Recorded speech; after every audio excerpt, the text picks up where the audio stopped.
jaa ngeen jëf dalal ak jàmm Khalifa Sall ay kàddoom mooy yëkkati di waxan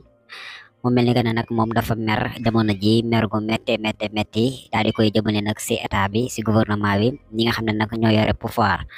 moom Khalifa Sall mooy àddu muy wax que ne nag kii nga xam ne Mame Boye Diao moom moo ngi koy sant di ko gërëm donte sax nag lim ko waroon defal lépp defalu ko ndax kat nag may na ko 1 million waaye tamit dafa jël 10 millions yoo xam ne daal da ko may ay xale yu jigéen yoo xam ne moom mii di Khalifa Sall moo leen boole ak ki nga xam ne nag moo di Mame Boye Diao moom Khalifa nag loolu da koo metti muy wax que ne nag opposant bi moom ñi nekk si opposition boo xoolee ñoo gën a tàlli ñi nga xam ne ñoo nekk si pouvoir bi ndax ñoom dañuy dajale ay centaine de millions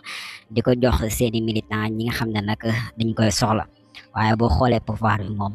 dafa mel ni ñoom tàlliwuñu daal lu mel la Khalifa Sall wax mer na daal ba fottu jamono ji daal mu mel ni dafa soxla ñu koy jox xaalis te kenn jox ko ak ni muy sonn yëpp nag ngir nag pouvoir bi waaye li muy séentu moom ba tey daal gisu ko looloo ko metti moom Khalifa ba tax muy ñaxtu yu méttee méttee métti